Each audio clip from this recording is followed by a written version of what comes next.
In addition to foregoing measures and to accelerate our economic recovery, I also urge all banks and financial institutions to accommodate customers who seek to restructure their banking facilities. The 12th intervention is digital financial services.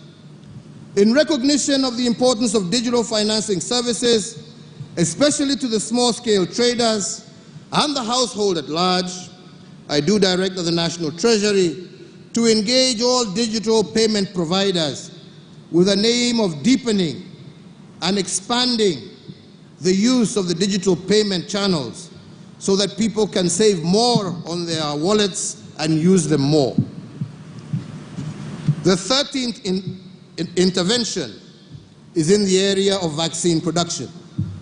If there is anything that we have learned, not only as Kenyans but as Africans, from the COVID-19 pandemic, is the essence of self-reliance.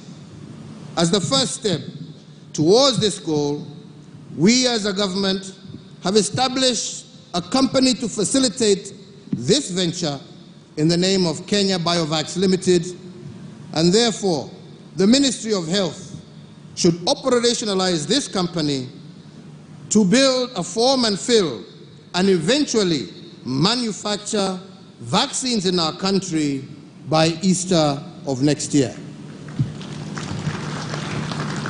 Fellow Kenyans, on the 29th of June 2021, during my 16th address on the COVID-19 pandemic, I pledged to the nation that by Christmas this year, we would have vaccinated over 10 million adults.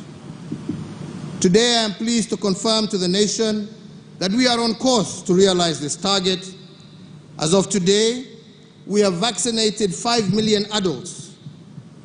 Owing to the compliance with the health protocols and guidelines on COVID-19, I have further noted with much appreciation that surge of infections has declined over the last 2 weeks, as characterized by the positivity rate of below 5% that has been registered over this period.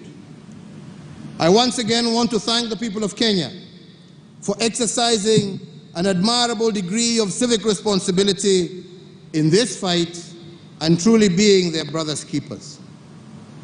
It is, however, important for all of us to appreciate that we are not yet out of the woods, and we must therefore continue to observe the containment measures as directed by the Ministry of Health, as this is the only way to sustain the gains we are making and guarantee the full reopening of our economy.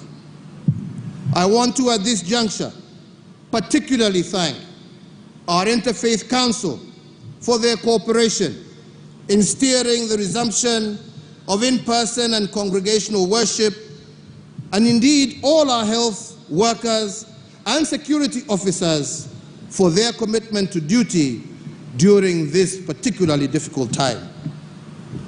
So, fellow Kenyans, the National Emergency Response Committee on COVID-19 and the National Security Council have continued to monitor the evolution of the disease situation within our borders.